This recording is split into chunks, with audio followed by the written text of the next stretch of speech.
doing the more high level sort of like work that they're paid and qualified to do and that we want them to do. And we do put, as councillors, I think we've got the easy bit, we make the decisions and we put a lot of work on the office team. You know, then they come out and they do reports like this and everything for us to make is good decisions. And so that's part of it. We've got to pay for our people. And I would want us to be a good employer and to employ people. I think it's a good thing to employ people. And there's also a bit of a chicken and egg situation because there's some ideas that are, I hope you don't mind me floating this idea. I know that the sports field down at Bracken Hill, if we had an office junior, they could look into ways to have that sports field, which isn't used by any sports teams because it's not appropriate, it's got some flooding issues, but there might be other funding issues such as, I know we have horse owners in the area and that sort of thing and giving it out. That's a possible idea that's been floated. There's nothing formal yet, but there might be ways to make some income which would help alleviate the budget in future years, but we need to have the staff to do it, and they are maxed out at the minute. So that's just specifically on it, and it might not answer your question, but I hope it comes across. I've just written there as well. Just would lose weekend service here at Bow Lane because the caretakers currently are working on the sports side of things. So they're at the Cartwright Pavilion. It's usually our staff that are coming in extra on the weekend. So they're allowed for party bookings for children. And opening up this centre and blocking up this centre, and we'd have to reduce evenings if we were to have less staff because again at the moment we are heavily supporting as office staff and redirecting our hours to come in and to take bookings on because our caretakers don't have enough hours in the evening, so our office staff are currently doing that, and they're all the unknown, unpaid hours that are happening throughout the week, every week. Thanks. Did you get some of that as well? Yeah. Thank you. Okay. Sorry, I'll move on to Ian then, please. Yeah. I'll bring in Lynn and then Sarah again. So just doing some number crunching just on the analysis that you did, Jim. So thank you for that. So, I mean, the tax base has gone up by 22% in those 10 years. So that means we're supporting presuming the population increasing the same rate, we're supporting 22% more people than we did 10 years ago. In that time, the precepts went up by 6.3%, and the total precepts has gone up from 169 to 219, and that's a 30% increase. And inflation over that time has been 35%. So, just I mean, what Andy just said there, I think we're supporting a lot more people now than we were. I think the precept hasn't kept up with inflation. I think villagers are getting a lot of value for their precept. And I totally agree with Nathan that we should be passing this on. I don't think we should be running at a deficit to the budget. That was it. Lynn? I was going to say that there's some costs that are outside anyone's control, like the NI increase for employers and national minimum wage increase. I also think that if staff are doing all unpaid overtime, they obviously shouldn't be. We should be paying people for the time they are having. But also that I think if you don't have adequate staff at the lower levels, and you have your higher paid staff doing their jobs in effect, they can't free to do what they need to do. There's a lot of stuff we have about Gemma about being able to look for loans, look for other funding streams, which will increase massively what we can do with hopefully no extra cost to the residents. If we don't free their time to do that, you can't do it. Absolutely. Yeah, thank you. Sarah, do you want? Just people have made the points down, what the points I want to make, but one of the bits of context that I don't think we have heard is that we've got the figures about how the preset levels over the past 10 years. Up to about 4 or 5 years ago, the parish had, well, I was embarrassed by the level of reserves. We had about £250,000 in reserves, and I, was always thinking we must have projects, we must use these reserves for the village. But actually, now it's obvious that, while you have reserves, which is to deal with the contingencies that have happened since then, really, and that have already been mentioned. But I will say them again. COVID, having to have additional temporary staff in, the things that Lynn's just mentioned about national insurance, etc. And I absolutely agree, we should not be functioning on our staff doing unpaid hours. Absolutely should not. It's not a proper way to function. And we are all of us collectively, employers, and we all have a duty of care to our employees, and we all have a duty to make sure that their working conditions, their terms and conditions are, well, I think we need to be best practice, really. I've always wanted us to be best practice employers. And if we've got staff doing unpaid work, if we've got if we've got projects where we're asking for volunteers to do things, like, for example, the litter picks and stuff, well, that's one thing. But if our functioning relies on casual, as it were, voluntary work from people who are known to staff, basically, that's what it turns out, then that's not an effective and an efficient way to function. And that to me is a really important thing. And all that is costed into, the bottom line figure for staffing costs.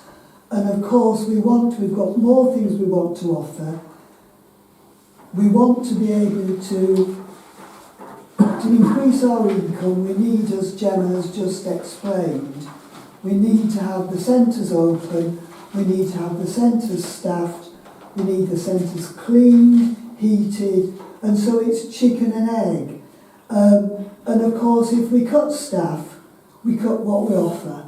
We have to cut what we offer if we cut staff. There's no other way about it. And the thing, there might be an idea that, oh well, staff are here and they're costing a lot of money, and these are our centres, and they function, but they only function because we have staff who are doing the work. The job of a parish council Gemma's put a section in those pie charts about compliance. There are a load of things, and it's increased hugely over the years, the amount of legislative compliance there has to be, and all that costs time and money. So the role, the job of a town or parish clerk 10, 15, 20 years ago bears no comparison with what the role is today, and that work has to be done, that compliance has to be done, otherwise we're not functioning effectively and efficiently. We probably wouldn't be able to function at all. There'd be investigations going in, questions asked, and we'd be being taken over if we weren't complying with all the duties and regulations and all the rest. And there's a whole, additional things that have come in recent years.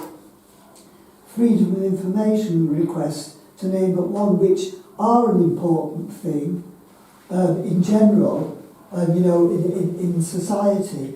But they have, over the years, taken a huge amount of staff time, which didn't have to be budgeted for prior to the whatever act it was that brought them in. So it's changed enormously. So I think, looking at yes, we do need more staff. We need the staff hours that we've got. We're not proposing, there's nothing being proposed that is outrageous, that is superfluous. Staff these last 2 or 3 years have been stretched to their limits and beyond their limits, and we have a duty to look after them. So if we don't want to spend this money on staff, we have to cut. And if we've got staff, we have to cut what we offer. And I think if anybody's proposing that we cut staff, they've got a duty to say what services and resource management that they would suggest we cut as well. Thank you for that, Sarah. Just some notes that I've had. passed to me as well. I'll bring Susie in first, then yourself, Nate, just because Susie's not spoke. Yeah, I'll just finish what I'm saying if that's okay. Sorry, I'll just be a minute. Talking of, one of the things, just to be clear, in terms of, let's say we go with the recommendation that's been put forward in the report, we are talking about a £1.54 increase per month, and also it's £7.88 per month average, well, in terms of that. So when you actually break down the figures, they're not as drastic as what it might seem in terms of some of the big figures that we have in the report. It should also be noted as well, we had Jill, who was a volunteer, who we agreed would be able to volunteer for us. She's no longer volunteering because she's moved out of the area, but she did a lot of work in terms of the inputting and a lot of services that she did. So we've actually lost a volunteer as well, so that's free. We're happy to have volunteers, of course we are, but and we've had volunteers in terms of the office, as I mentioned earlier, but in terms of the extras that the paid staff are doing, and I'm sure they're happy to do some extras, but we should be paying our people, and to keep, if we can't run and keep operational, it basically means if we're not prepared to increase to cut that, we have to perhaps open the community centres on reduced hours and reduce the hours that they're open. You know, we're talking about reductions. So as well as sort of, let's say, we can't rise it by that much, we have to talk about what we're prepared to cut and get rid of if we're not prepared to go with that.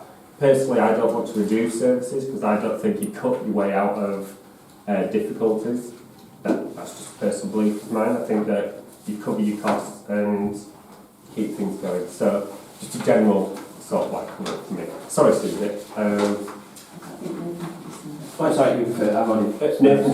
Nathan's already spoken, so you're speaking. Okay. If that's okay. In 23-24, the Personnel Committee dropped the admin person's hours that we had by 7, and I think that was probably unhelpful in terms of the admin that needed doing. It also seems to me that if it costs this much staff time to run this centre, because this is the one we have open at the moment, and the sports pavilion, why are we not focusing on getting more income from these facilities? Because the pavilion is giving us really no income at all for all the usage that it gets. I actually honestly thought that if we were going to raise the precept, it would be because we were funding a building at Low Ackworth. I didn't honestly think it would be so much towards staff costs. Because there hasn't been that extra facility in either end of the village. And you always think, well, once you've got the facilities built, then yes, you've got more income coming in, and then you need to staff them.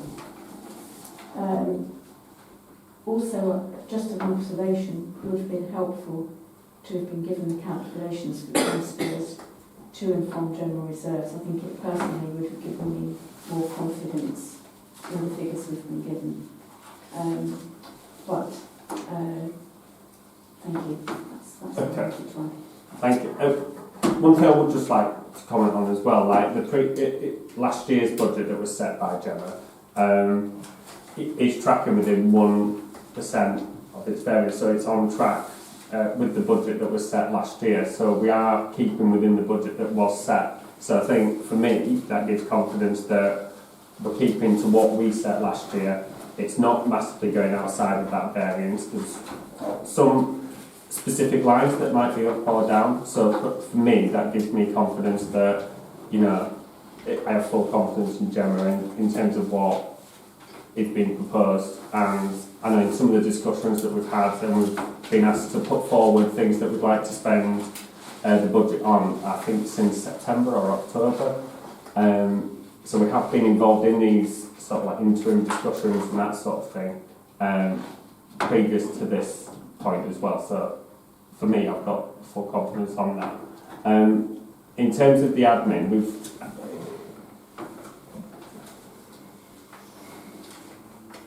okay.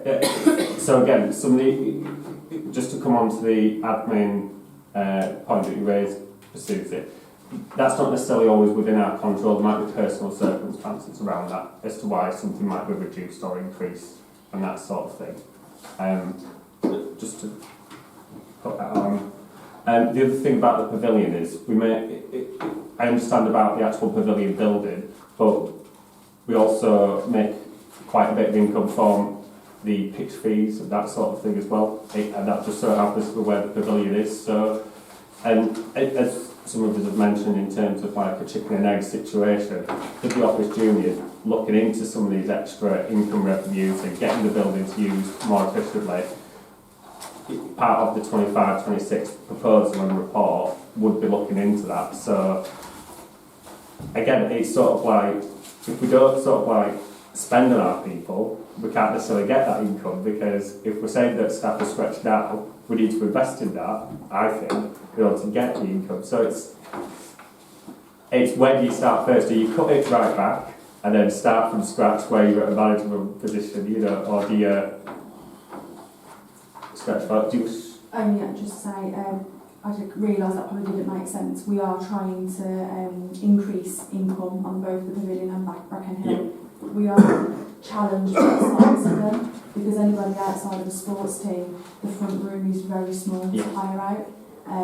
So there are challenges on the buildings, but we are certainly trying, and like you said, we will look for funding should we have resources available. Nathan, next. Yeah, I sort of too share some of the horror at the amount of tasks that the clerk and her team have to do just for us, the parish council, to exist. I mean, Gemma shared this with us once, and the number of things that need to be done just so that we're sort of compliant to exist is incredible. But I just want to draw attention to the recent external audit that we got that was absolutely glowing. So that shows that the team that we have got are highly successful in what they're doing, but they're doing that through giving us free extra time. So, you know, if we were to reduce the staff team, you know, we can't not answer freedom of information requests in the legal time frame because we're busy organising a gala. We can't, you know, not publish the financial reports on time. We can't. There are so many things that we can't not do. So where do you cut? So then you cut the staff that do the events, or the events themselves. That reduces the relevance, because all we'll then become is an organisation that exists to help itself exist. We would literally still be spending money to exist, to do nothing but exist, if we don't have the events and the projects that the staff have to do. And I think, you know, this is blown my mind. I mean, the hours that must have gone into this, reducing, again, the staff team, having, you know, the clerk split a time between mopping the floors here because we can't afford a cleaner, and running down to pavilions to unlock the doors. We're not going to get this. And we have often sat around the table and wanted more detail and more information and more and more and more and more and more. But then we stop asking for it. Because she hasn't got the time. It's a person with a real job who works for us and lives. So, you know, we can set a cap on how many councillor proposals we have a year. We can, you know, cancel events. We can accept a deterioration in the quality of reports and things that we receive. That's a decision we can make, but then we have to live with the decision that we've made. And I do worry about back about you is that the more service and things that we cancel, the more we exist just to exist, the less relevant we just become irrelevant. Yes, thank you. The other point I would make as well, in terms of a lot of the work that's been done by the parish council, sorry, I'll bring you in, Sharon, just a second. Can I still come for breaks? Yeah. Does anyone else? Right, well, no, I'll just continue if that's right. Other things that have been covered, so we've done like quite a lot of maintenance on quite old buildings that we've got at our parish council. There's things like the library as well. we literally charge them only £1, but the facilities that the library offers. So in a way, it runs itself and it does do its own fundraising and everything. But we support that as well. There's other things that we are supporting that are added services, to the village. And I think they're important as well. There's so much that's unseen. The cemetery, I know that all parish councillors have been down there. That is a beautiful cemetery, very peaceful. The amount of work that goes into that by our caretaking team and the management of that as well is very important. When I pick over, we shut, they ring us to get the bag collection sorted. Yeah. We don't know that. We support the speakers. So there's all these little extras that we're doing, and I know that when I've been down to the office to discuss a few things, like residents that knock on the door and the customer care that's given by all the office team in terms of sorting out those various inquiries. Some of them might be it might be to do with the cemetery, so that can be quite an upsetting sort of situation. There's some things that money can't really pay for and buy, and I think that we've got to support as best we can. And so these are the extra services, the extra quality that we're giving. And again, I think there's been the comment about income. We need more income. I totally agree, but if we can't afford to run the places, that then means we're reducing the hours that these places are open, so then we can't get extra income because they're open less. And so it's like a vicious circle of then you cut it back to literally the bare minimum, and then it's maxed out anyway. So, like I said, I still maintain the chicken and egg situation. I'll just put you in. Did you want to comment, Sharon? Yeah, just a couple of things really. Two things I suppose really is just to say how good I think this report is. I think it's very clear. I think it's transparent and it gives a lot of clarity. Certainly moving forward, which is I think, as a newish, not too real councillor now, but is open. It's an open report that I think when this goes